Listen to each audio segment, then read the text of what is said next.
Good evening. It's a great honor to welcome you all tonight at Columbia University on behalf of the Blinken European Institute and the Maison Française on the occasion of the recent publication of Thomas Piketty's Capital in the 21st Century. Closer, okay.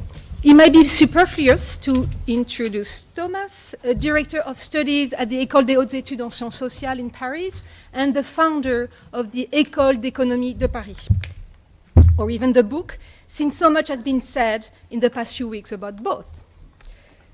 But let me summarize in a few words, paraphrasing somewhat what Thomas says in his, his very own introduction of his book. Here's a story. A young, brilliant economist who had produced a few equations for his PhD dissertation gets hired by a world-class American university. He realizes that he doesn't know much about anything, and he goes back to old Europe. All this, I must say, happens between the age of 22 and 25, to renew with a more historically and sociologically informed way of understanding economy. One that insists on historical dynamics rather than formalization, and one that considers that political processes are not exogenous but integral to these dynamics. This led him to spend a few years in the basement of the French tax administration to analyze tax returns over a century, and to the publication of the already very large Les revenus en France au XXe siècle, published in 2001, which analyzes the dynamic of wealth distribution in France throughout the 20th century. The next step is the broadening of the history of wealth repartition, mostly in Europe and the United States, with Anthony Atkinson and Emmanuelle says, a work which directly inspired the coining of the phrase, the 1%. Finally, having learned a few things, our economist produces a major book entitled Capital in the 21st Century. Actually, I'm going to show the French version because the book he wrote was actually The Capital au XXIe siècle, which was just translated in English after a few months of the publication in French. That book follows the dynamics of capital since the beginning of the 19th century, revisiting some of the central theoretical claims of Ricardo, Marx, and Kuznets, and not shying from the insights of Jane Austen, Balzac, or Naguib Mahfouz. This book is monumental in terms of the historical and theoretical scopes.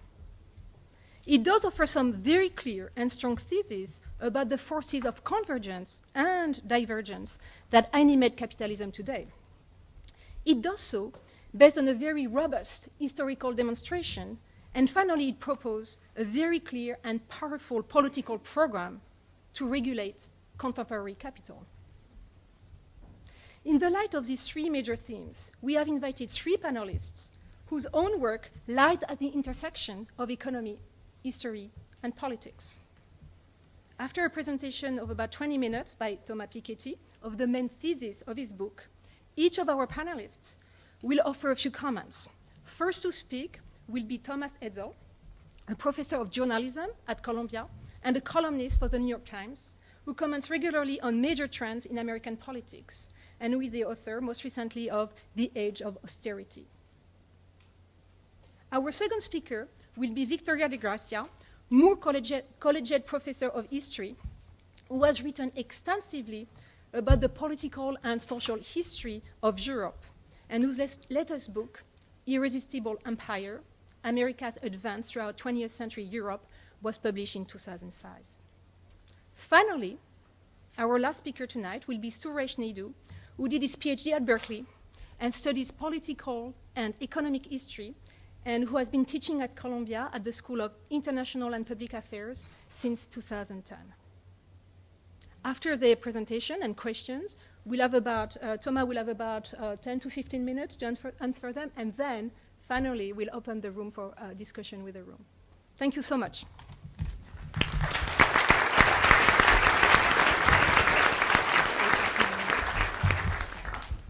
Okay, thank you, Emmanuelle, and thank you everybody for being here. So I'm very glad to talk about this book today. So sorry, the book is a bit too long, and I should have, managed to keep it shorter. But I guess, the book is really trying to put a lot of historical material together. So, this takes a lot of space because the scope is very broad. And let me say right away that, the book is as a single author, and I am solely responsible for the mistakes that may be in the book, but the book draws really on a very much a collective research process. Okay, so I could never have collected all this data on my own. So I first worked on France, and this book was published in 2001, so almost 13 years ago. And since then, I was very fortunate to have many co-authors and collaborators, so with Tony Atkinson, the work was extended to Britain with Emmanuelle, to the US, with Facundo Alvaredo, to Argentina, with Gilles Postel-Vinet, Jean Rosenthal, Gabriel Zuckman. We worked on the historical evolution of wealth rather than income. And there are, I cannot possibly quote them all, but there are over 30 people that have been involved in the construction of this historical database on income and wealth, and which is, at this stage, the largest existing historical database on this issue. So this is still very imperfect. We still know too little, and but at least we know a little bit more than before. And this book, the main purpose of this book is simply to sort of present this evidence in a consistent manner. So there's also a part 4 about policy conclusion for the future, but let me say very clearly that you can very well disagree with everything that's in part 4 and still find some interest in part 1, 2, and 3, and which really tells the story of income and wealth and try to set the facts. So I'm just like all of you. I am better at analyzing the past than the future, and the proposal, the policy conclusions that I draw in part 4 strike me as the most reasonable, but I don't claim that they are the only possible conclusion. And ultimately, the objective is to give to everybody the information that could help them to write their own part 4. And I have no other. I think we have to be very modest on this issue. There's no way we can test perfectly all the hypotheses, and of course there's no way one can predict exactly what the future values of the world growth rate and the world rate of return to capital will be in the next century. That would be crazy. So I don't have at all this deterministic view of the future that some people seem to be lending me in some of the reviews, and I think there are many different possible futures depending in particular on the policy and institutions that we choose. So this book relies on 2 big sets of data, one about income and the other one that is even more important about wealth. So the income part comes from the World Top Income Database, which is a database that we've constructed with all these co-authors. So the countries in red are in the database, the countries in blue are about in the database. So being in the database means that we've used all the historical income data available, in particular since the creation of the income tax in each particular country. So the income tax was created in 1913 in the United States, in 1914 in France, 1909 in Britain in its modern progressive form, 1922 in India, in a number of ex-colonies, the ex-colonial power introduced the income tax pretty early, so we have historical data on income. So the typical output of this database is this kind of graph. So this is for the United States, where we find, we have this large reduction in the share of national income going to the top 10% between the 1920s and the 1950s. So this is actually exactly what Kuznets found in the 1950s. And all what we've been doing is to add another half century. But of course, this changes the picture quite substantially. And also, Kuznets had only one country, and we have over 30 countries. But to a large extent, what we've been doing is just to extend the methods and work done by Kuznets in the 50s. So the conclusions, of course, are that you get with all this supplementary data. The conclusions are quite different. So in the 50s, 60s, Kuznets had this conclusion saying that, in the advanced stages of economic development, you have a reduction and then, stabilization of inequality. To be honest, Kuznets himself was not too convinced by the spontaneity of this mechanism, but I guess in the Cold War period, there was, many strong reasons why people wanted to be optimistic and wanted to believe in happy end about the story of inequality and capitalism. Now, when we have the most recent decade, you can see that the picture is quite different. I have not put on this graph the latest data point for 2012, which we've put online with Emmanuelle Saez recently, and where the latest data point is above 50%. So the process seems to be continuing. Where is it going to stop? Nobody knows. So some people seem to believe that wherever it will stop will be fine. But given the magnitude of the trend, I think it's reasonable to sort of ask the question.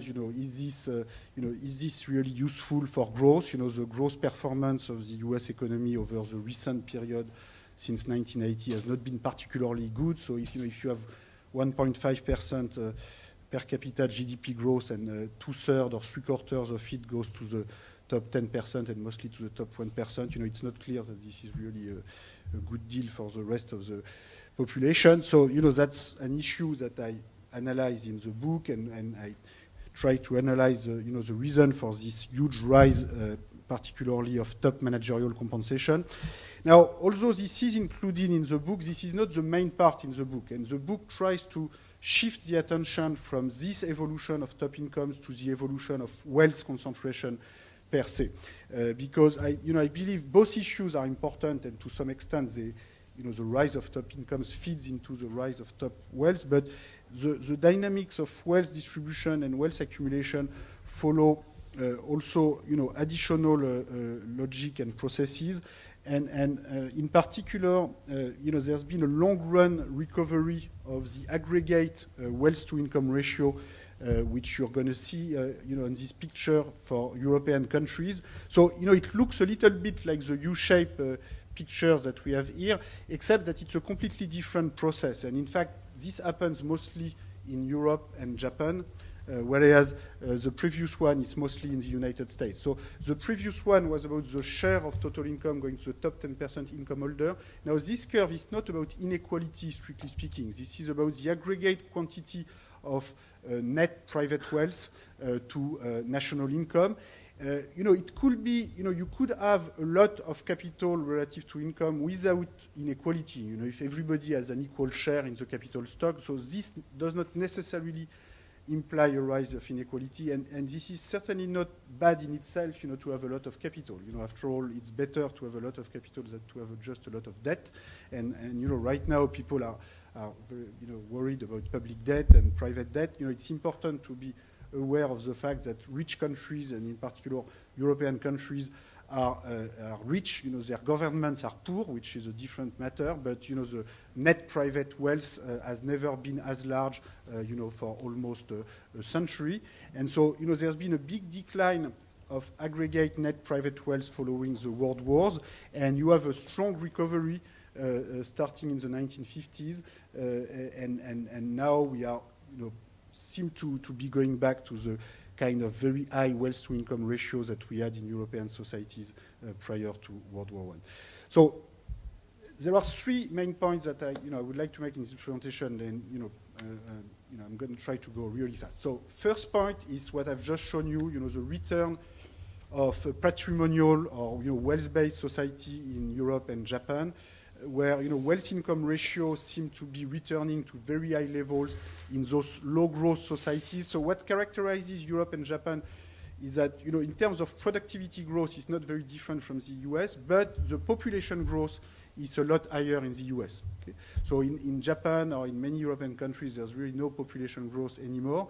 And the intuition is that in a slow-growth society, wealth accumulated in the past can naturally become very important. In the extreme case of a zero-growth society, if you keep saving and investing 10% each year, the quantity of wealth is going to go to infinity. So at some point when we have many floors per individual, probably the extra buildings and the extra capital will not be very useful, and the rental price and the rent for these extra floors will fall to zero, and people will stop saving. Now, as long as you have some positive growth, this will not happen. So as long as you have some positive population growth or positive productivity growth, even if you keep saving, the quantity of capital expressed in years of income, of output, will not go to infinity, but it can go to very high levels, when you with a lower growth rate. And this can be formalized with this formula S divided by G, where S is the saving rate and G is the growth rate. But the basic intuition is simply this. Now, the second point that I would like to make is really about the future of wealth concentration, wealth inequality, if you wish. Because as I was saying, the fact that we return to a patrimonial society, if you have equal access to wealth, or not too unequal access to wealth, this is not a problem per se. Now the problem is that wealth inequality is always a lot larger than income inequality. I cannot show you the graph, but typically the share of national wealth going to the top 10%, can be 90% in pre-World War I European societies, and today it's above 70% in the US, whereas for income, we've seen that it has gone from 30 to 50% in the US. So it's for wealth, it's always more extreme levels of inequalities than for income. And one of the determinants of long-run wealth concentration is this gap R minus G, where R is the rate of return and G is the growth rate. And let me make clear that sometimes people are surprised when I say that R and G, R can be bigger than G forever. So it's very important to understand that there is absolutely no paradox here, and that in fact the simplest way to see that is to go back through time. And in traditional agrarian societies, it was really obvious to everybody that R was bigger than G, and people were not saying it this way, but the growth rate was zero. There was no population growth, there was no productivity growth, or less than 0.1% per year, and of course the rate of return to capital was not zero. The rate of return to land, for instance, was typically 4-5% per year. It's obvious if you take any novel by Jane Austen or whoever that if you want 1,000 pounds of annual income, you need a capital of 20,000 pounds. And it is so obvious that Jane Austen doesn't even need to say it's a 5% return. She goes from 1,000 pounds in annual income to 20,000 pounds in capital all the time, and everybody understands. You don't even need to explain it. It is so obvious. And in a way, R bigger than G was the very foundation of society, because this is what made it possible for a group of landowners or owners of whatever assets there was to own to live off their property and not to bother to care about their own survival and devote their time to other activities, scientific, literary, politics, war, whatever. And now the Industrial Revolution has changed this a little bit, but not as much as one might believe, because the growth rate was increased from 0% to 1.5%. In the 19th century, the growth rate of GDP in European countries and in industrial nations, is typically 1.5% per year, which is a lot more than 0%. This means that in the space of a generation, 30 years, you have a 30 to 50% increase in output, which is a huge renewal of society and industrial activity. But this is not enough. 1.5% to counteract the fact that the rate of return was typically 4-5%, or in fact the rate of return even increased with new form of industrial capital investment, and can be 6-7% for typically on the stock market in the long run for more risky assets. So the gap with the growth rate was not really reduced, and it is only in the 20th century due to a number of very unusual events that this inequality between R and G was reversed. So what were those unusual events? Some were dramatic, some were less dramatic. So the dramatic part is, of course, World War I, the Great Depression, World War II, which reduced the net of tax, net of shock, net of destruction, private rate of return to very low level between 1914 and 1945. The wealth of the past, in particular in Europe and Japan, was just destroyed. And also the post-war growth rate were unusually large because of the reconstruction and the recovery after the growth. So you have 4-5% growth rate, particularly in Europe and Japan, but also to a lesser extent in the US. The other more positive part of the story about 20th century growth is that you have unusually large population growth, okay, which is a very important part of total growth of GDP, and which also acts in the direction of making wealth accumulated in the past less important relative to new saving. In a country where everybody has 10 children, you should not count too much on inheritance. But now if you take the opposite case where you have a population decline, take the extreme case of a country that is about to disappear. There is a last generation in Germany around 2070, and this is the last generation of Germans. They will inherit all the wealth that was accumulated by the previous centuries. So, the inheritance flow as compared to GDP can be, absolutely enormous. I mean, this is an extreme case, but if we look in between what we're going to have, right now, in Germany, or actually in China, or in Japan, or in Italy, the size of the generations that are born right now are 30% smaller than the size of the generation of their parents. And, this is really a very unusual event in history, and this can push the importance of inheritance, even further, even more, it can become even stronger than what we had in the 19th century, because, if you have only one children in each family, basically you inherit on both sides, or on zero side if both parents are poor, and the relative importance of inherited wealth relative to new output and new income and new saving can become really very large. Now, let me mention, I think one, so some people, like to say, okay, but the future is going to be different because we are going to have a lot of innovation, a lot of growth, and growth will be higher than what you believe. And it could be that growth is going to be higher because we all start to have a lot of children and make a lot of invention at a much faster rate than in the past. But I think it will be quite risky to wait for this incredible coincidence to happen. It will really take an incredible coincidence for the growth rate to rise to the level of the rate of return. It's really important to realize that there's no natural force that pushes in this direction. These two notions are determined by completely different forces, or largely different forces, and they have no reason to coincide naturally. No model of any sort you have this prediction, and certainly there's no historical evidence going in this direction. And I think the study of history is important because I think we should not be too naive about, suddenly the huge potential for growth in the future. For instance, I heard, some people in some reviews that I will not cite by name, telling me, we don't care about pre-World War I Europe and, the experience of these countries because these were agrarian societies with, little growth.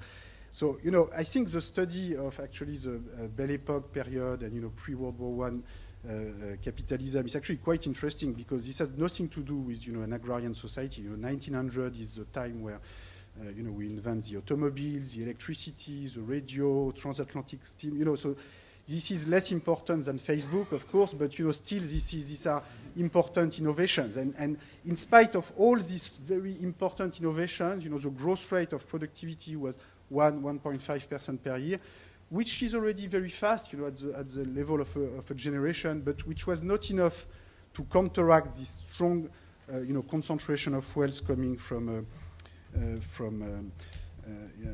this R bigger than G. So, I think it will be really a mistake just to believe that, as a miracle, growth rates are going to increase to the level of the rate of return. Maybe one day we discover a planet where people have so many children and make so many inventions that the growth rate manages to reach to the rate of return naturally. But in the meantime, I think it's more, it's smarter to make other plans and to think of other institutions that could solve the problem without this happening. So, the ideal way will be, I believe, not to reduce, the naive way to solve the problem will be, if R is equal to 5%, and G is equal to 1%, you just tax 80% return to capital and you bring it down to 1%. Now, if you do that, maybe the growth rate is going to go to 0%, so this is not very smart. What I am proposing in the book is a bit more subtle than this. This is really the idea of a progressive tax on net wealth, so that in fact for most of the populations that are trying to enter into wealth accumulation, the tax will be zero or very small, and the tax rate will become high only for very large level of wealth concentration. So the objective is certainly not to reduce the quantity of wealth or to reduce the average return to capital, but rather to increase wealth mobility and to make the distribution of wealth more democratic. So if you take for instance, right now in the US and in most European countries, you do have wealth tax. You have it takes the form of the property tax, the tax on real estate property. The difference is that it is proportional and not progressive. And the other important difference is that it doesn't take into account financial assets and financial debt. So the difference, if I could rewrite the US tax code directly in this room tonight, I will take the tax revenue from the property tax. I will not increase this tax revenue. The problem is not to increase the capital tax per se, but I will transform it into a progressive tax on net wealth. So for instance, if you have a family that has an apartment or a house of $500,000, but they have a mortgage of $490,000, their net wealth is only $10,000. So with a progressive tax on net wealth, they will pay no tax. So in effect, we will reduce the property tax for the bottom 90% of the population, but then for people who have millions or billions in financial assets and who now are paying very small property tax as a fraction of their assets because the property tax doesn't take into account financial assets and only the real estate property, they will pay more tax. Now, what kind of tax rate should we have? From the data we have at our disposal, this is not perfect data. This is data coming from the Forbes wealth ranking. Let me say right away that this is not a data source that's particularly reliable, but we live at a time where people buy magazines to have information on wealth because they don't find it in official publication statistics, and maybe one day they will find it. But anyway, what we have is that if you take a fixed fraction of the world population, the wealth over since 1987, which is when Forbes started to publish their ranking, has increased at a real rate of 6 to 7% per year, which is 3 times as fast as average population in the world, average wealth for the world population. So even taking into account the growth of China and the convergence that goes with it, the top of the world distribution of wealth is rising 3 times as fast as the size of the world economy. So, the kind of, it's difficult to say that 1 or 2% tax rate would kill this group of people. Apparently, right now they are increasing, at 6-7% per year. We find the same effect of having a very large rate of return for large wealth portfolio when I use much higher quality data coming from university endowments in the United States. So this is the real annual rate of return of, so you have about 850 university in the US with capital endowment. So at least, we have a very precise financial statement on what they do with their money. So this is a good thing. We don't know that with the Forbes people list. We know very little. So here we can analyze, and what you get is that the return, first, the returns are very high. If you have $100,000 and you go to your banker, you will not have this kind of return. So clearly we are much bigger return, and the return steeply rises with the size of the endowment. So, as long as it's only with university, and we believe that Harvard is doing lots of useful things with the money, that's fine. If it's for the entire world population, distribution of wealth, that you have this kind of process, this is potentially quite destabilizing. Is it possible to have a sort of fiscal response to this? Let me conclude, just by saying that, the study of history led me to be, reasonably optimistic in the sense that, the history of taxation is full of surprise, so many people right now, are saying, okay, the progressive wealth tax will never happen.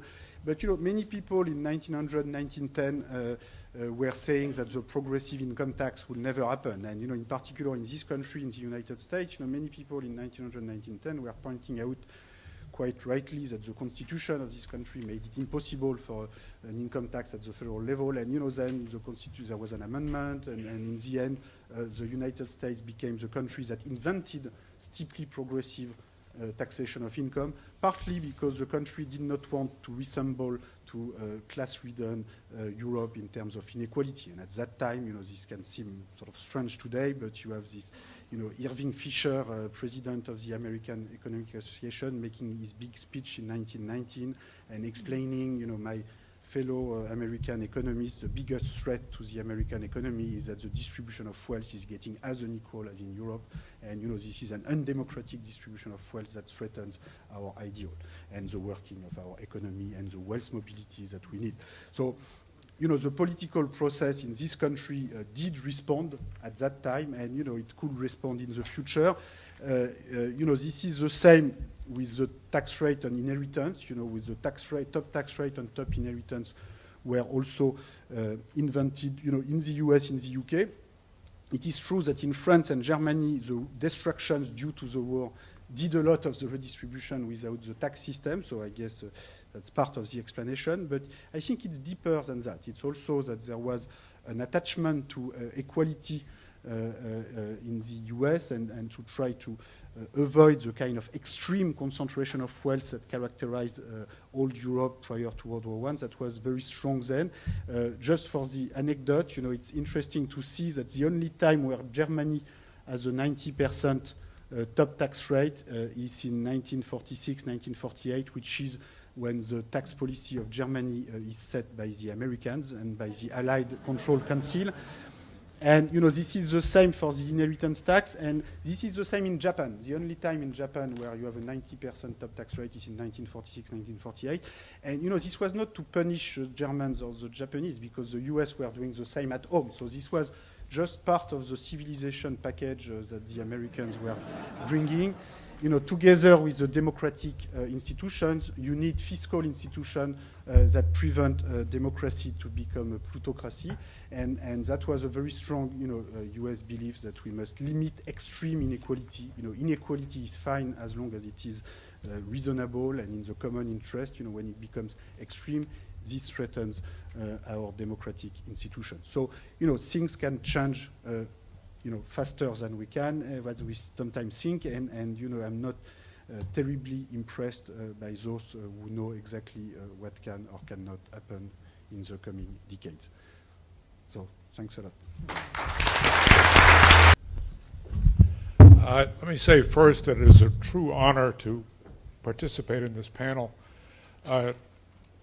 As a political reporter, I think I can say that Thomas has done more as an economist to change the political debate than virtually anyone else that I can think of. He and his work with Emmanuelle Saez, they have put inequality on the map as an issue, and their findings about the trends of in pre-tax income, especially at the very high level using income tax data, has forced this issue to the forefront. And now, with this book, I think we are going to see the issue of wealth inequality gaining real steam, and people are actually going to have discussions in which they talk about RVG and all kinds of other arcane aspects.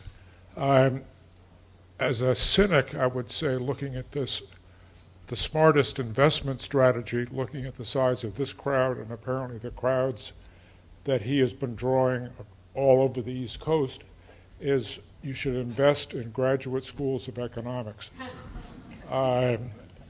This is going to be a growth area. The second piece of advice, which is already in his book, is that the wisest strategy if you're young and unmarried is to marry someone rich. Might as well get in on the wealth action while you can.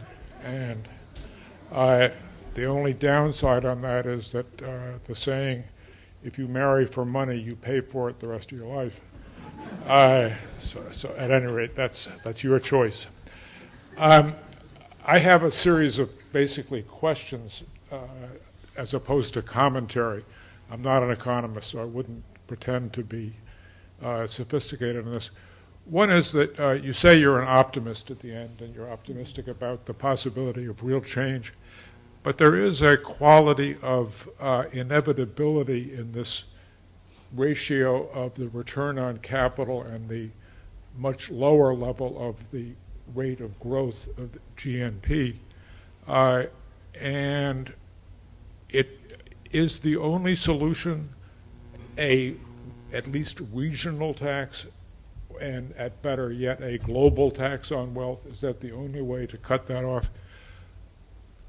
Related to that would be, is it possible to, and I know this has come up at some of your previous appearances, to try to redistribute capital as opposed to redistributing income?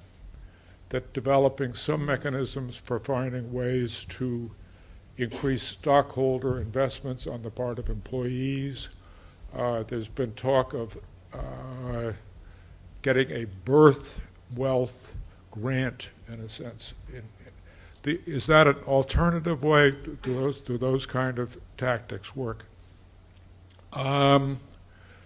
You also, in the book, you raise questions about the effectiveness of traditional tax and spending policies to correct the trends that we're seeing now of growing inequality and stagnant wages for those in the middle and bottom rungs. Again, that lends to this pessimism. What's really striking is how this book, which you say is optimistic, I would say is pessimistic, but that it appeals to liberals. And I wonder if there's something about pessimism that liberals like. But that's off the track. Third, you say you think that that taxation, there's a history of surprises in taxation. Where is the political will going to come to initiate a tax on wealth? I'm not questioning its legitimacy, but where are you going to find the constituencies that will support something like that? Because at the same time, presumably, the increased concentration of wealth is resulting in a concentration of political power insofar as money is a form of political power. And so I would assume there would be opposition from those at the top to such a proposal, and if anything, their financial position and their ability to fight it is increasing. Certainly looks that way in the United States when you just look at the failure to tax hedge fund income, for example, or even considering raising the cap on Social Security FICA taxes higher. I don't want to go on too long with too many questions, but a couple more. One is, how do the recent surge in the interest of robotics and the substitution of technology for human labor, how does that fit into this argument of yours and reinforce it in effect? Because that would seem to be an intensification of the shift of income to capital.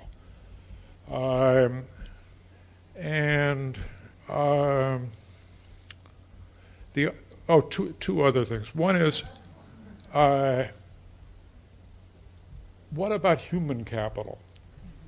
for example, the ownership of patents, where you may not be able to have a value assigned to them, and if you're going to tax that, how do you get at that? Because that, I think, human capital has become an increasingly important part of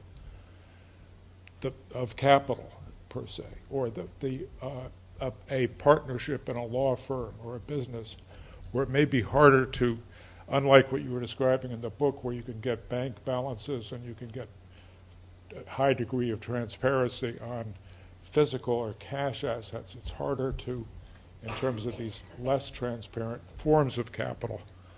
And finally,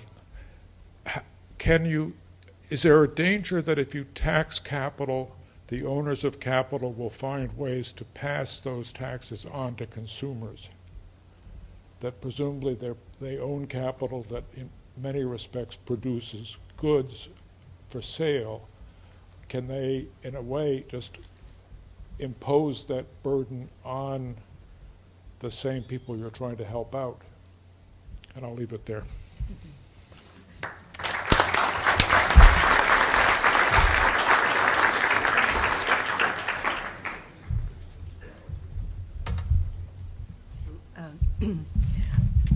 I was invited to speak as an historian, not as an economist. I entitled my comments in a very flippant way, How Piketty's Capital in the 21st Century Piques the Historian's Interest.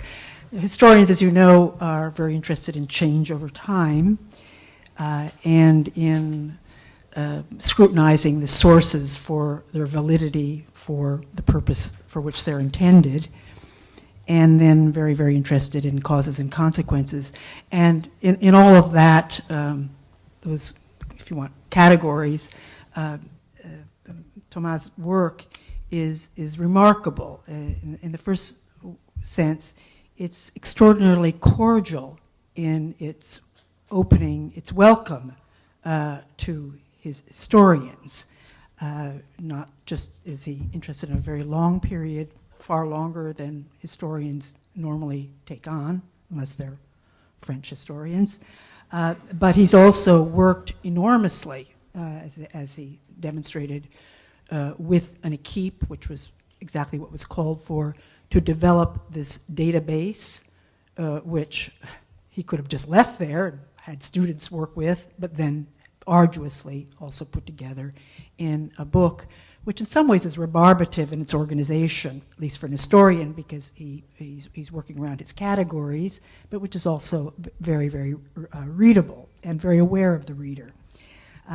He is also very attuned to sources that historians use, not just these income tax, other economic data, but also in his effort to use literary sources, novels to understand the political economy. We'll come back to that in a very, very nice way. But above all, he also makes a point, which is a very powerful methodological point, to integrate social sciences, humanities, history with economics, political science, sociology, and taking history as the most important source of experience and of knowledge. So that is an extraordinarily generous overture to the historian. Now, beyond that, he also is very interested in historicizing himself and economic theory as well. And that is something which just is so welcome. And for that, I think we have so many people here today, that he's somebody who's saying explicitly in the book that he himself is coming out of a certain time and therefore can look at the past with a certain sort of subject position, which is then supported by historical research. That is, he is sort of post-68. He's coming then to his work with a very different vision from that, let's say, I had, which was being born in that the great miraculous curve post-war, where we were always riding with the sense of the future, of prosperity, using credit cards because that was possible as part of, you can decide whether it was savings or credit because you were always getting some sort of increase in salary in that period and rising with this very large demographic cohort. He's very insistent then that in some ways that the economists should be conscious of where they were situated historically. In that sense, he takes on Kuznets, who was part, in some ways, of the great American economic miracle, and therefore was very inclined to see, as a law, a regularity of economic theory, that incomes would tend to converge, being part, if you want, of the mid-20th century. In some sense, we can go on from how he wants to historicize economists and say probably the most radical thing, short of the tax on wealth that could come out of at least today, is that we make obligatory history of economic thought in all our economics classes and for our economics majors. It's a disaster, the shallow level of historical knowledge. And that, in many ways, I think, is why we've been kept for more than 20 years from having any notion that what we were seeing was historically specific to this period, that there was another period earlier, and that somehow the period of the last 30 years connects to a prior period that before 1910. And what makes then this book remarkable is it says so firmly that that is not indeed the story. And we have to ask, well, why in the United States, when there have been such dramatic changes in the last 30 years, very self-evidently, without the long economic series, we've been so deeply unable to see these transformations through the eyes of our economists. Okay. This openness about his work and who he is then lends, it makes it sort of easy to, not easy, but to sort of describe where he comes from. Emmanuelle Saada already started to. She's a historian, a sociologist. I would try just another step to make him perhaps a little more recognizable, perhaps to me, or perhaps in sort of the transatlantic framework. Okay, he's an economist, trained in the U.S., and I would say, he's had neoclassical training, which comes through, and that is certainly a subject of a considerable amount of criticism from neo-Keynesianisms and Marxists. But at the same time, very deeply, and you could say they sort of sit next to each other in a somewhat uneasy way, he comes out of a Durkheimian tradition, which we could see in, let's say, Simeon's work on salary or Halbach's on the evolution of consumption, which deeply believes that society exists and solidarity exists even before the market. And so the big question that one is faced with is how does the market, how does capital make if you want, people diverge as well as at other times converge? And this is, I think, very, very crucial to his whole undertaking. Finally, okay, just as for the historians, from the historian's point of view, he is very, very interested, to say, in the study of inequality. Okay, so the longue durée and figuring out inequality, which is not necessarily a problem that is given. Indeed, if you look at an engram from 1940 to 2008, the word inequality and standard of living, they're often used together, on inequality and standard of living, begin to droop around 1978. And they lie flat, whereas human rights goes leaping up in the early 1980s. I think now if we extend the engram to 2015, the publication of this book is going to lead the word inequality to surge in a very, very radical way. But it's very, very interesting. So he's bringing back then, as an historian and as an economist, the problem of inequality, which had been very much abandoned in the 1980s. Okay? For me, probably one of the most surprising problems that his narrative, a master narrative which he brings back, which is also, if you want to break with kind of postmodern historiography, which has tended to break up time and have whole sets of other questions, is that we had thought in some ways that we were, in a Whig sense of history, even if it's tinged by Marxism, is either things are going to become more and more dynamic and more catastrophic, more and more dynamic, and then you get to the globalization phase, which was always treated by historians, journalists, as creating a kind of global wealth. And probably the most surprising element for me as an historian was to see that there was a period that goes from 1910 to the 1970s where there was this disaccumulation, and that point I wanted to come back to. So the traditional history of the 20th century, the late 19th, 20th century, is you get, everything collapses in the 1920s and 1930s, World War I, the 30 crisis years, and then lessons are learned, and we begin to all be Keynesians, and for 30 years things go very, very well. And that is not the story he's telling. It's actually a much more, and I think, a more dismal story. Now, clearly, this way he uses history has to raise questions in my case, for the historian. One is the nature of capital. I mean, one way that historians have tried to work is by giving a less economic notion of capital as something substantially more complicated and richer, and not only economic, so that capital becomes capitalism in a lot of our work, because we're interested in commerce and distribution and social status and class and so on. It becomes a way of organizing, about regulating. In that sense, I think a lot of historians have learned, or at least been, if you want, influenced some by the regulationist school. That is, Fordism means something. It's a whole way of organizing capital. Feudalism means something, and state capitalism means something. And so that becomes a question for me. How isn't it? Aren't you your notion of capital? Isn't it too restricted to wealth, understood as economic assets? Okay? Second, the problem of inequality. Can we understand inequality in the way that you set it up as income? It was a locus classicus of comparing the United States and Europe, like Werner Stombart, Why Is There No Socialism in America? I guess the book is about 1902. I'm sort of confusing this here, maybe 1905.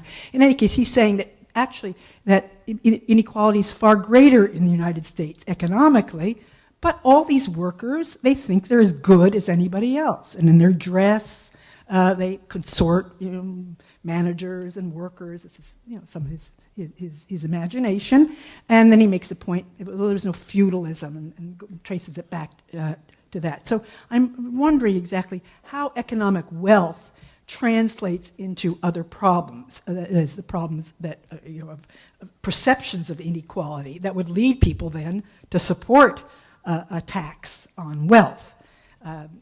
Not unrelated to that is how inequality then gets transformed into other kinds of difference in inequality. A couple of times you cite Balzac and Père Goriot and the idea that he has 50,000, he has to settle 50,000, I'm not sure for livres, on his daughters. Well, that's turning them into cattle. And so it raises all kinds of questions about not just oligarchy, but patrimonial capitalism, also about patriarchy.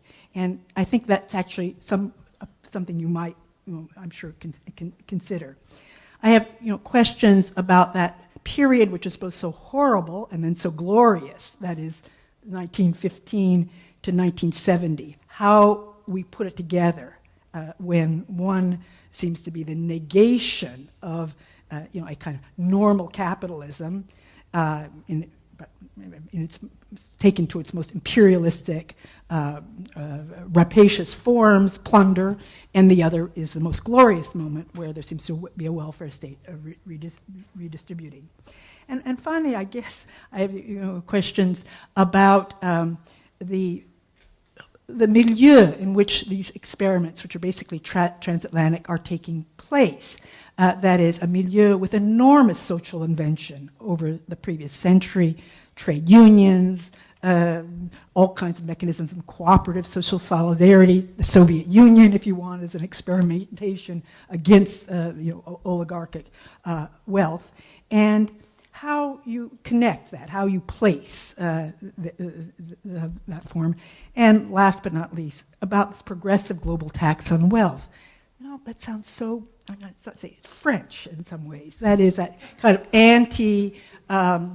kind of populism that comes out of seeing the pyramid so clearly. Paris, it's like Bourdieu. You look up and you see this sort of, the accapareur, the 40 wealthy families, okay, which Americans classically do not see, or as you've pointed out, see as meritocratic.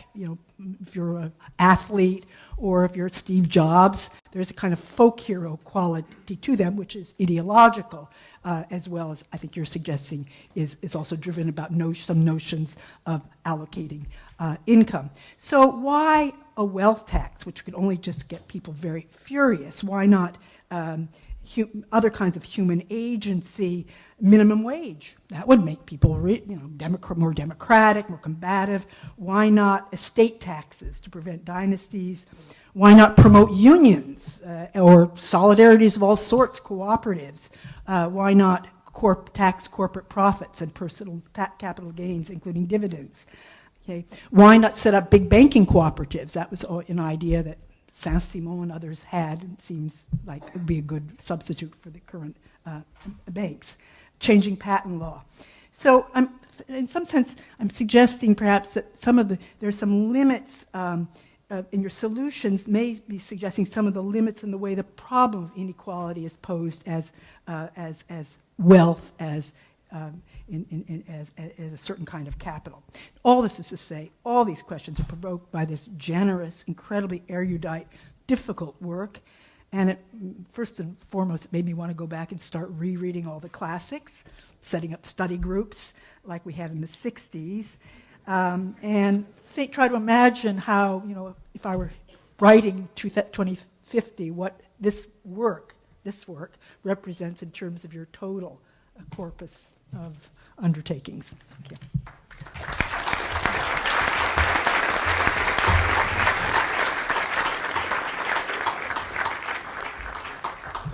All right, so I'll try to keep it short, and I'll try to do my discipline some justice. And so, you just think that I don't think there's been a book that's sort of come out of economics that has this much influence since Free to Choose by Milton Friedman, which then, also came out of a particular political position and then defended it with the best economics of its day, with the best writing of his day. And I don't think there's been another book sort of that sort of magnitude coming out of economics since that. And so that's sort of really great, and so it's some testimony, because that book sort of set the agenda for lots of how people saw economics, even well after economics had moved on. It still was like the ideological veneer that economics had in public. And so now I hope that undergrads or people that see economics now maybe think not just Milton Friedman, but also add Thomas to the sort of what they sort of perceive. But let me then sort of push back a bit and ask a few questions. So here's what I worry. I worry there's going to be the domesticated Pikettyism. There's going to be a Pikettyism that is a bastard Pikettyism, as some of my friends have called it, and that there's essentially going to be this way in which this argument, this rich, incredible 700-page book, gets boiled down by a set of technocratic wonks and economists into a story about technology, about the elasticity of substitution, about these inexorable forces making capital and labor more and more substitutable over time, and that being these sort of technical or market forces sort of being what's driving the accumulation of capital and also explaining why R isn't falling. And so this then will sort of come back, and I think I'd be curious, because Thomas, I think the tension in the book is that he comes back to neoclassical forces, moves into institutions and politics and says that they're more important, and then comes back and says, well, but the marginal product is still what's determining the price. And I sort of want to push and ask him to commit to one of these two stories.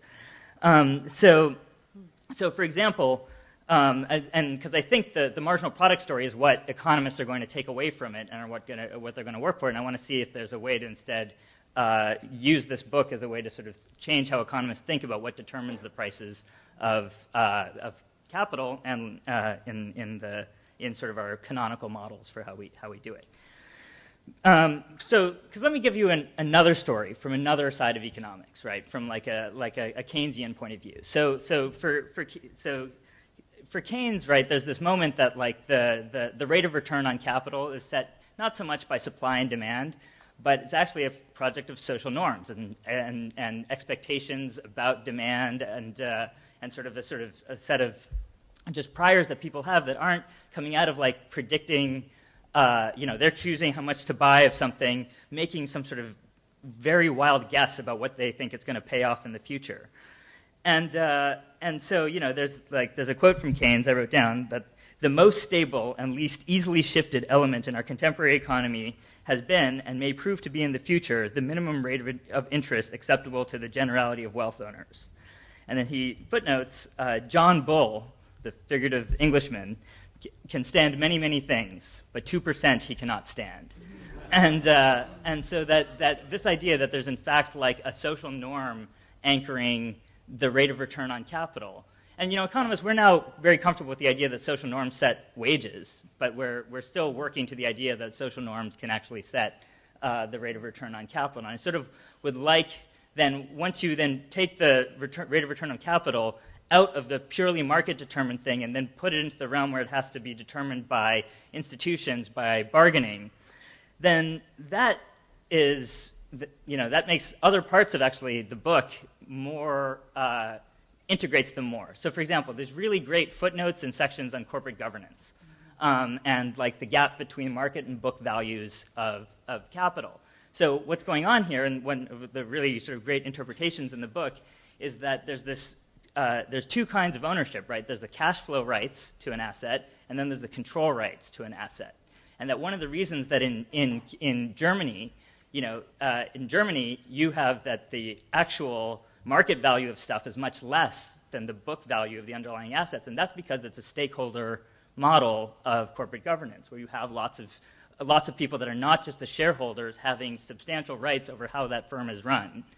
And so, one of the things that points is that's like a totally different set of margins besides the wealth tax that you can think of for altering what capital does. It's altering the distribution of control rights. It's saying who has a say in the running of a firm, who's got a say in the running of an apartment building, that then lets us sort of think not just about capital as the thing that's written down in the balance sheets, but over who's got what rights to do with what's written down in the balance sheet. And so that's sort of what I like. And then it's also when you have that view about this interest rate being set institutionally, it makes a bunch of labor market reforms look more feasible. Because I think if you're in this world where it's just the elasticity of substitution, then you basically think, well, if you increase the minimum wage, you're just going to substitute it with robots, and so it's not going to do very much work.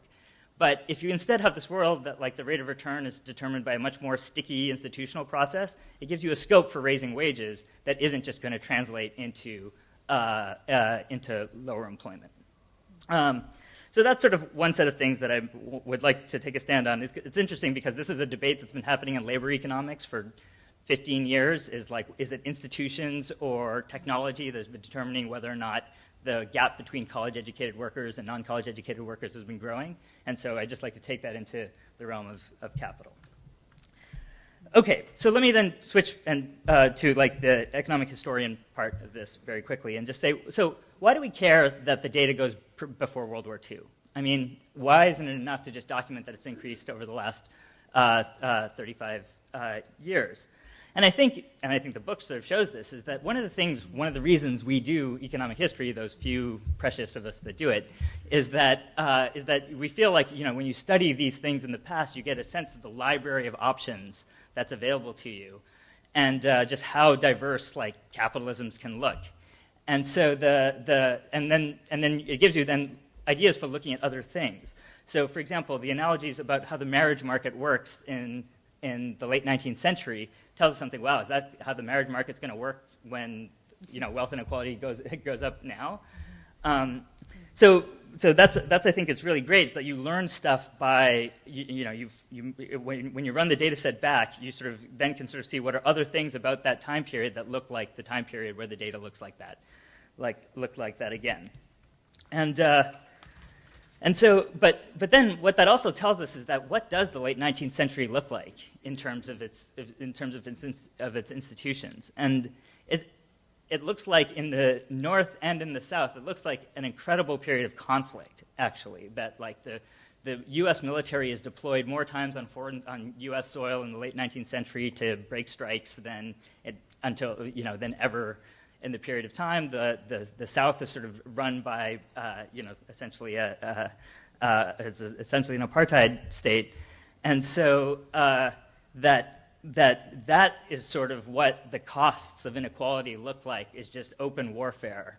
And one dimension, and if you don't get it, if it doesn't blow up into open warfare, it means that you're spending a lot of resources trying to prevent that open warfare. And so that's just wasteful, even if you don't see it. So the idea is that like if inequality then winds up with a whole bunch of people spending a lot of money on gated enclaves and security guards, that's like a social cost of this that we're going to sort of see. So let me sort of also say one last thing but I think the analogy also breaks down in that just we right now live in a society that's way more marketized than anything in the 19th century. There's much more stuff that just you can buy and sell on markets. And that actually, I think, interacts with inequality in a much more menacing way, in that like when you can put more stuff on the market, that means what you can get with $1 is a lot higher. So in a way, a less commodified society has a much, like wealth doesn't get you as much as a society that puts way more on the market. And so there's this interaction between like commodification and just saying that the market is the best institution for allocating stuff, and then if you then have that together with a huge inequality of wealth, it just makes it that much worse. So I think you can think of one of the antidotes to inequality is actually taking stuff off the market and allocating it according to different principles.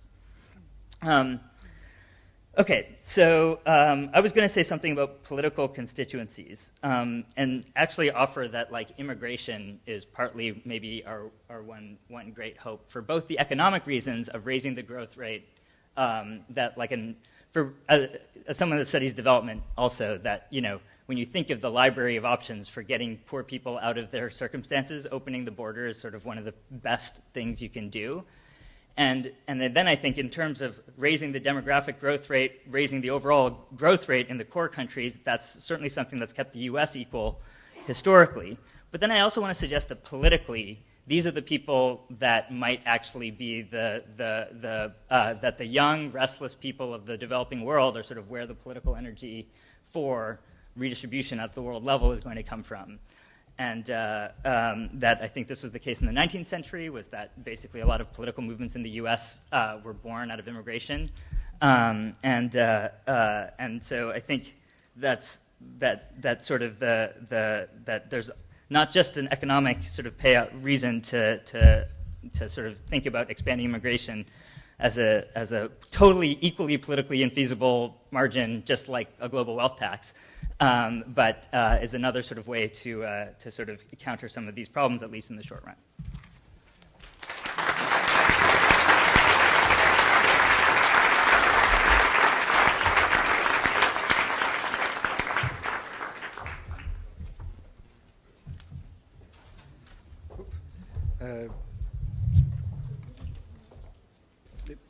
Okay, so maybe Thomas, you could pick some of the questions. There were too many questions by the panelists for you to answer, but one or two questions that you want to answer so that we can have time to speak with the room. Okay. Yeah, so let me go very quickly. Thanks a lot to the three of you for all those comments. I really agree with pretty much everything. I think it's, in particular, all these different policy tools that have been that you have been referring to, I think they are all complementary. It's not, we don't have to choose between a minimum wage and progressive wealth tax. We don't have to choose between the patent law and the union and about the, So, I think these are all complementary. They do different things. And but the reason why so maybe let me still say a few words in defense of progressive taxation of wealth.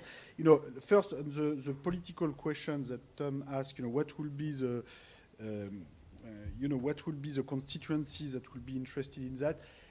Certainly those who will pay more tax will not be the main constituency.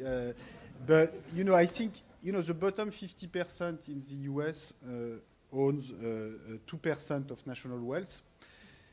Now they don't vote that much, but the next 40% they own 22% of national wealth, and they vote a lot more. And for this 90% of the population, I think finding a way to reduce their tax burden, and in particular their property tax, and I think many people have seen in the recent crisis that you have some people whose property value is below their mortgage, and still they pay the same property tax as people who have no mortgage at all, and possibly they pay more property tax than someone who has lots of financial assets but who have a smaller property value. So it's the old system of property taxation that we have comes from the 19th century, at a time where property was real estate. There was very limited financial assets and limited financial debt, and I think it's just not adequate to the structure of wealth than we have today. And if we want to promote broader access to wealth, I think there's a constituency of lots of people who would like to become owners and accumulate wealth, and who face difficulties.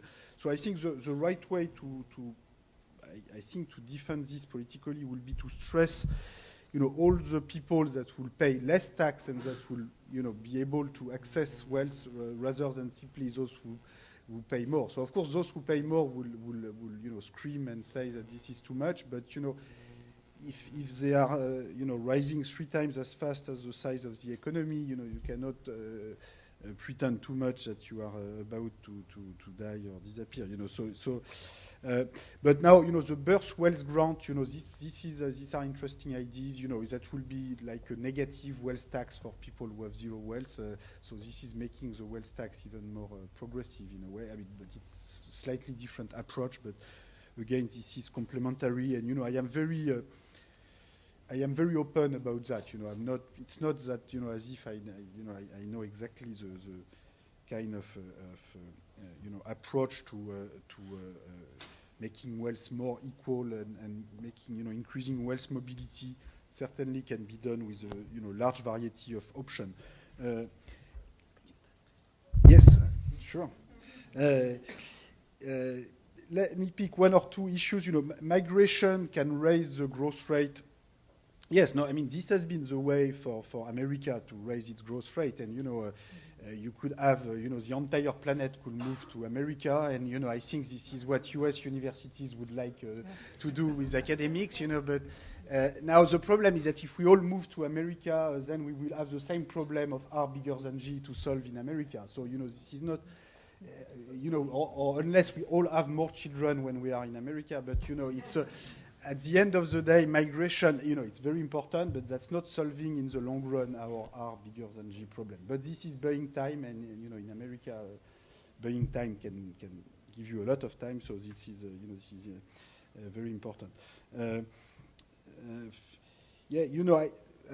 really don't believe, in the one sector, one good neoclassical model. I don't think this is a good description of any economy, any society. I try in the book to give justice to the multidimensionality of capital. I try to show that the history of land is not the history of real estate, it's not the history of financial assets, it's not the history of public debt. And when you sum up all these pieces of assets, different assets at market values, and you have the aggregate stuff of capital, it's a very abstract operation, and it can be useful for some purposes, but I of course don't believe that this provides an adequate description of what is capital in a given country. You have different social compromises for different types of assets, different types of negotiation, and now I think still that it is important. Here there is in the economic debate, to show that, even if these very abstract conditions of the one good economic model are satisfied, even with the most perfect capital market, full and perfect competition, we still have the problem of R bigger than G. We still have the problem of extreme concentration of wealth. And, I think this is an important message because, economists tend to believe that, perfect competition can solve everything, and perfect market can solve everything. So I certainly don't believe in the perfect market model. But even if it, even in the conditions where there, that would not solve the problem I mentioned here. Let me stop there. The rise of robots. This can contribute to make the rate of return high, but there are other forces that can play a big role, and international competition to attract capital investment, and change in the bargaining power of capital versus unions versus labor, is important as well. But yes, the change in the technology, you don't need to go all the way to a robot economy to have a substantial change in the capital share. So just a little more possibilities to substitute capital and labor can be very damaging, I think, for our social fabric. So very small departures from the standard economic model, can be really very damaging in the long run. Anyway, thanks to all of three for the comments, and yeah.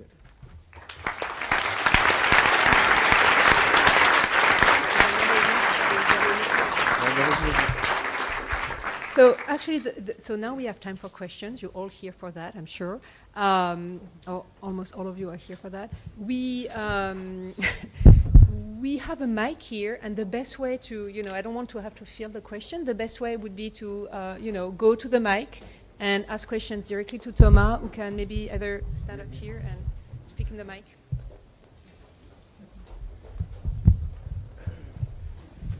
Or do you want to take several questions before I answer?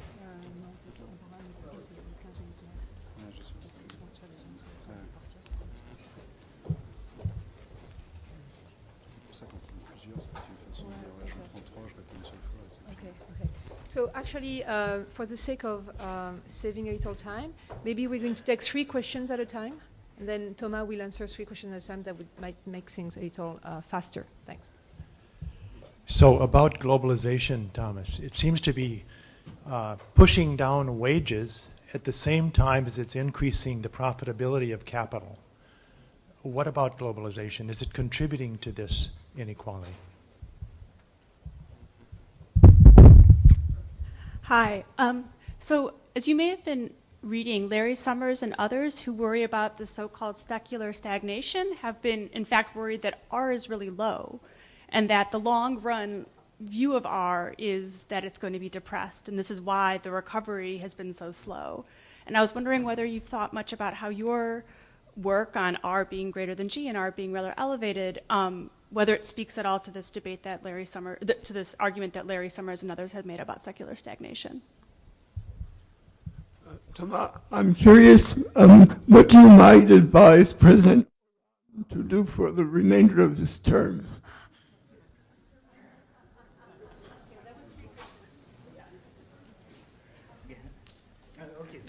Real quick, yes, globalization definitely contributes to the evolutions I described, and falling wages, at least for lower skill groups in industrial countries, and rising return to capital. Now, regarding the return to capital and the Summers point about the real interest rate on public debt going to zero, or actually zero or negative. I think it's important to realize that the rate of return to capital is a much broader concept than just the interest rate on public debt. So, when we see the top of the wealth distribution, or when we see our Harvard University endowments, rising at 8% or 7% per year, presumably they don't have treasury bonds in their portfolio. So, looking at the interest rate on treasury bonds is very interesting for a number of purposes, but, this is not the return to capital, because public debt is only one part of the assets that people have, and in fact, it's not such a big asset, as compared to equity on the stock market, real estate, and sophisticated financial assets. So I guess the right way to look at the problem is to look at the evolution of the capital shares in GDP. So the capital share measures all the incomes that goes to capital. So this includes interest payment, but this also includes dividends, corporate profits, rental income, and this is certainly not falling. So, if the problem that Summers described, was the rate of return to capital goes to zero, the capital share should go to zero. And, apparently the capital share is not going to zero at all. It has been rising in industrialized countries, over the past 30 years, and in fact, across the world. Now, what is true, though, and where Summers is partly right, is that the rise in the capital share has been less strong than the rise in the capital to income ratio, which means that the rate of return indeed has declined somewhat, but it has declined less than the increase in the quantity of capital, so that the capital share, which is a product of the two, has actually increased. But still, it is true that when you accumulate more capital, the rate of return has to fall somewhat. The question is, does it fall more or less in proportion than the rise in the quantity? And the evidence, at least in the past 30 years, is that it fell less than the increase in the quantity. Now, what's going to happen in the future? I think some of the very large discrepancies that we observe between interest rate and rate of return have to do, of course, with our monetary policy and what central banks have been doing in the past few years since the crisis. And, I think, generally speaking, probably we have been asking too much to central banks and too little to, our fiscal system. So central banks, they are very powerful because they can create, billions of dollars and euros in one day, and they can lend it to whoever they want. The problem is that sometimes they don't know what they are doing. So the tax system is more complicated because, before reacting, you need to write a tax law, you need to have it approved by parliament, you need to write the rules, what's your tax base, you need to write your tax rate. But at least, you sort of know in principle who's going to pay what at the end. So we need both. We need both central banks and tax system. But in the recent past, and certainly to get out of this financial crisis, we've been putting, all the burden, both, in the US and even more so in Europe, where, the only federal institution is the European Central Bank, and they're doing what they can, but, you cannot ask a central bank to do what a common budget and a common tax system could do. And this brings me to our President Hollande. I think the most important issue for the future of, in France and Europe is really the integration, political and fiscal integration of the Eurozone. And, here, Hollande sort of pretends that he is in favor of, for instance, a common public debt with Germany. But in fact, he would like France to keep voting its deficit on its own. So, it's very easy for Germany to say, look, this is not a proposal, and the Bundesbank president, was someone very conservative, and I certainly don't agree with him all the time, but it was very easy for him to respond, look, you want a common credit card and then keep doing your shopping on your own, this doesn't work. So, I am trying to be more consistent in the, in a chapter in the book, I say, if you want to have a proper regulation of, modern financial capitalism, you certainly want to have, more integration, political integration at the level of the Eurozone. You need to have a common public debt, but then you need to have also, a common corporate tax base. But overall, even more than that, you need a common Eurozone parliament to vote the common deficit and the common corporate tax base. You cannot. You have to, and I think, it's easy in France always to blame Germany for being selfish, but I think Germany is much more advanced in its thinking of a federal political union in Europe than political parties in France, both from the left and from the right. And so, is he going to do something? I'm not sure, but we'll see. Thank you for your presentation, Professor, and to all the discussants. Very quick question. Of course, it's not your job to speculate about the future, but still, I think it would be important for you to expand, if possible, just on what you think are the main implications of a rise in wealth inequality. Professor Naidu just talked about the potential social cost, but I would like to see your view. Do you think that at certain point of high wealth inequality, we could get some, I mean, it could come at the detriment of economic growth or not, or because in order to take coordinated policy action, we need to be very clear about the goals and why we should do something against it. Thank you. Thank you for the amazing book, and as a PhD student in history, it's very refreshing to actually see a political economist who's engaging history. Now, the question I have is for the panel in general, and I'm still slugging my way through the book, and this question applies to all of you, which is, I don't expect academics or any of you to actually be prescriptive in your way of engaging in this dialogue about inequality. But what I think is, I noticed throughout all the comments, and as well as Professor Piketty's book too, is this reluctance to actually just say, we know what the problem is, we've seen what the problem is, and this is what we think should happen. Instead, what I keep seeing is this, well, if we do this, then those who own the means of wealth might actually turn on us and do that. Or if we try this possibility, they might do this. Is there, I'm wondering if there's a responsibility to actually just come out and say, listen, 90% of people are in this position, 10% of people own this much, and we need to reverse this trend, and something needs to be done, and this is it. It may not be the one single solution, but maybe somebody needs to get up, seize the capital, and do something for those who are at the bottom. So too many sort of like putting it under the table, or whether this will work. We actually know to some extent, watching the history, looking at the history, we know at moments what the taxes were, how it helped redistribute wealth, how it helped some classes of people. And we know at some moments who eventually used their own political power to take back that wealth, right?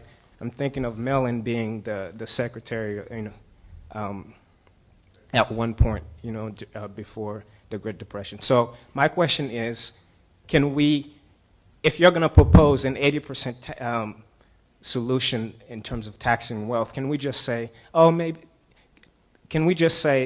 actually, I think that's what needs to be done, rather than, actually, I'm kind of pessimistic, but I'm going to propose it anyway. So more resolution to some extent is what I'm asking. Are you willing to provide a resolution that does not dance around the question?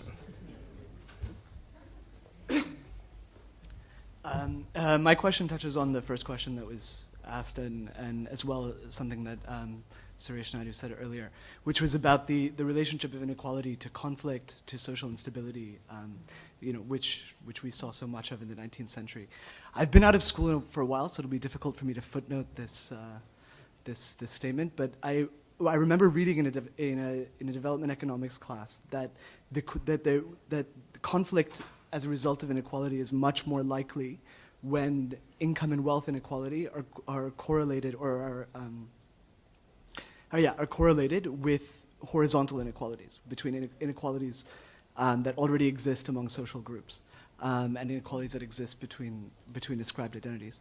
And I was wondering whether you found that in your work, how that bears upon your work, and how that bears upon our future.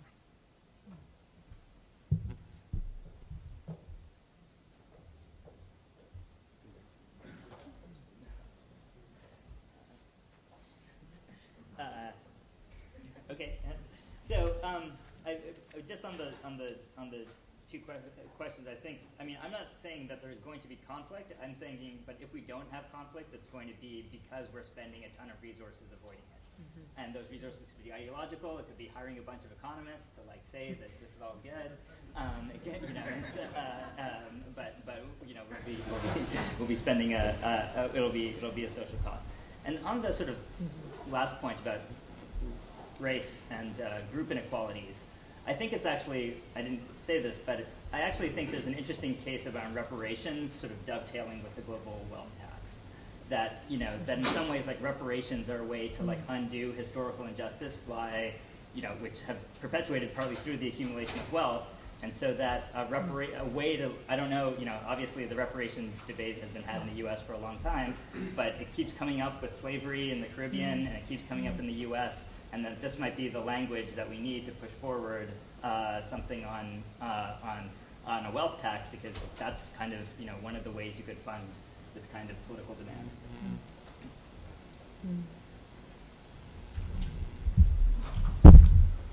On the question about standing up and saying what you think ought to be done, I would plead on my own part that I'm an equivocal guy, but I don't think you can say that about Tomas and Saez. They are very explicit in what they, and he wants a wealth tax, and he's talked about much higher tax rates on income, quite specifically. So I don't think, in the case of the principal speaker here, there's been any pussyfooting around. I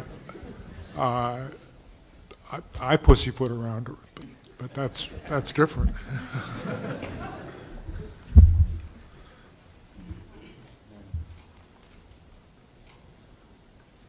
No, let me just add that I didn't know this nice expression, but I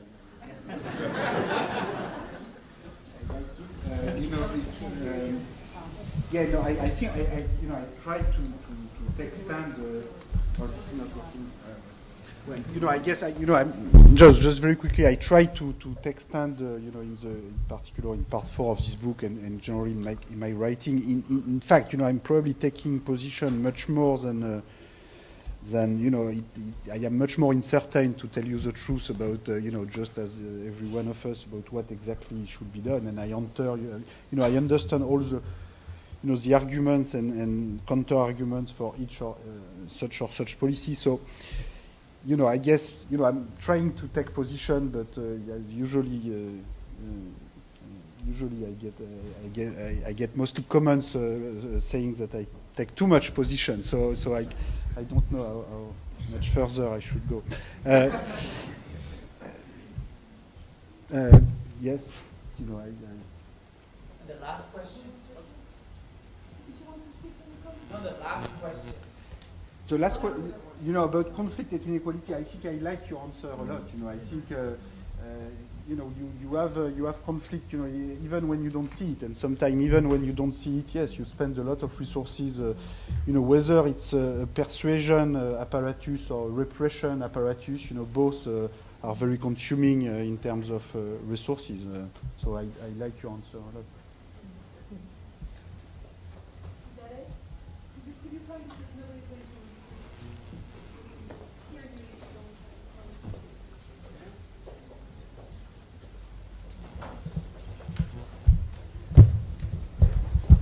I haven't read the book, so perhaps I'm saying something that you discuss in the book. But it seems to me today there has not been a sufficient attention to the relationship between robotization and rising unemployment and how that contributes to greater inequality. So I have a question. I would be interested in knowing whether you think regulation of finance and how finance and financial innovation and the way different intermediaries have behaved prior to and during the crisis may relate to an increase in the gap between R and G, and how you think, how related you think regulation of finance and the preventing of further crises might be related to, fighting inequality and stuff like that. This is a question for the whole panel, I guess. I would like to know, what do you expect in the American political debate in terms of inequality? You've all been saying, like, this is a great work, and there is a lot of writing in the press about your book, Mr. Piketty. Okay, that's fantastic, but inequality is already a sexy word for the coming midterm. We can hear it a lot already from both parties in the US, so it's not new, of course. And so what do you expect? What do you expect from this writing? What do you expect from other academic research in a few months, just in the few coming months, maybe? Thank you.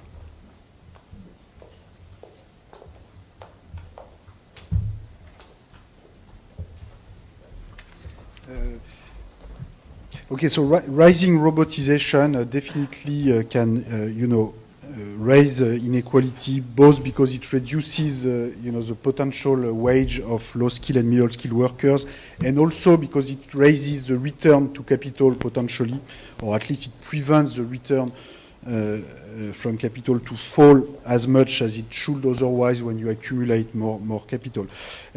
Financial deregulation also had this sort of dual impact, both on labor earnings inequality, with contributed to the rise of very top labor compensation in the financial sector. And I think also, another effect that I'm describing in the book is that it has the development of very complex financial products has probably increased the inequality in access to good return to capital. So, when you have a small portfolio and, $100,000 or a few $100,000, you don't have access to very sophisticated financial instruments and you get very low return, and then very large portfolios, can have access to much more sophisticated financial products. And so instead, in principle, in the perfect capital market model, financial intermediation is supposed to bring the same return to everyone and the best possible return to everyone. And if anything, it has probably increased the inequality in access to good returns. And so, this has been very important. Political action for the midterm election. As far as I am concerned, I'm more concerned with the European parliamentary elections than with the midterm US election, and I invite you to sign a manifesto for a closer political union of the Eurozone that I have written with a number of people, which has been translated in German, English, Netherlands, Spanish, Italian, and published in the main newspaper of Europe, and that's my little way of doing political action. But I'm sure that others and that Tom will tell us about the midterm elections and what we could expect. I think the issue of inequality is very complex, and there's been actually some withdrawing from the issue on the part of Democrats and Obama. It's I think that it's a problem issue if you raise it as a transfer of income, because most middle-class people hear a word like inequality and we've got to do something about it, indicating that Democrats want to transfer income from middle-class people to poor people. If it's put in the context that there are very rich people getting away like bandits, collecting money that they don't deserve at your expense, then it's a winning issue. But the Democratic Party, as it's currently constructed, is reluctant to take that kind of aggressive posture. So I think to some extent the issue is going to be more muted in this political campaign than perhaps it ought to be.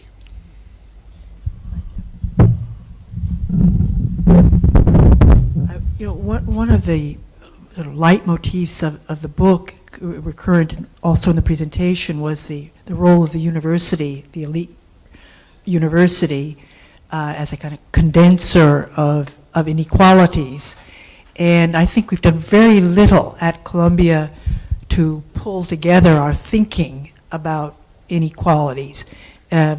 So that, for example, I haven't felt that we've registered quite excellent reporting, which the New York Times has been doing for several years. Now it started with China, and it's done extraordinary research. Clearly, this is an occasion where there's a feeling now that this should be more discussed, but questions come out, the endowments. I mean, these are key patrimonial institutions. These are reproducing, and you could decide, it's an oligarchic structure, dynastic structure, a 1% structure.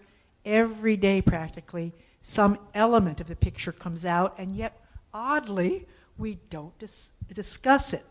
We're just beginning to get histories of economic thought, and yet we perhaps aren't crossing. The news the other week that only Columbia's and the others were accepting only 5% of the students who are applying. Well, what does that mean? Is this become a positional good which is simply a marker of an elite status.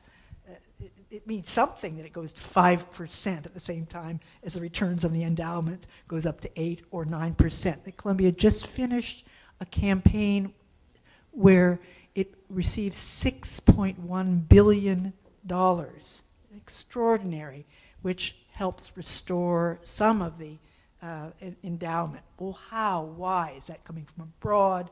What are the expectations? That Colombia could, and I think this is an interesting point, simply recruit across the globe and leave behind the white, or working class of color in the United States. It doesn't up to a point.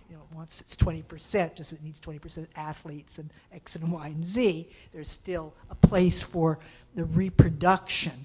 But these are questions which I think the university is an extraordinary, offers an extraordinary possibilities, and that's perhaps something in the way of small potatoes, but it wouldn't be pussyfooting around, I don't think.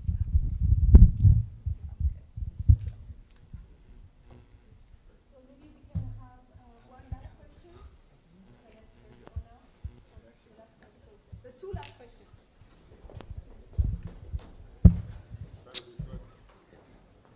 Professor Piketty, I just bought your book today, so I just started reading it. So, but one thing I was enjoying was your discussion of Marx in the introduction. And Marx, I'm sure everybody knows there was a contradiction in capitalism between the private ownership of the means of production and socialized production. And he thought that contradiction would be resolved through social revolution.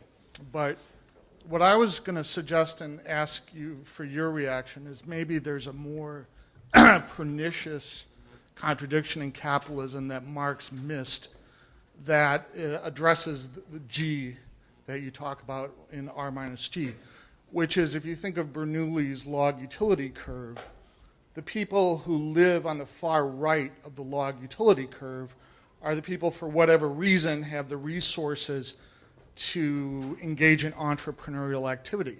But if you look at the curve, the contradiction is they, in some sense, have the least incentive to apply those resources to entrepreneurial activity.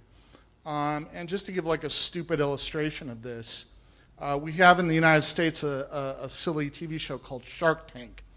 So Shark Tank gets 32,000 submissions a year for people who have businesses or business ideas, and then if they get a chance to go before the rich people to fund their business ideas. Now, out of this 32,000 submissions, something like only 75 people a year appear on the show, and maybe 1/3 of those get funded. And even though that's a very stupid example, I just wonder if there's a broader, if this is taking place in society at a much more significant level, and that the real sort of first principles approach to trying to improve things on a large scale is through resolving this contradiction between the fact that people who have all the money really have no reason to do anything with it except put it in a hedge fund.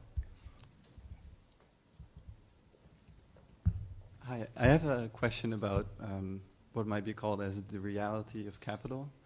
And based on sort of the works by Minsky, for example, who argue that the more liquidity you have in a capitalist system, or if there's more liquidity, you can set up a positive spiral where prices of capital goods are increasing without there really being a higher rate of return.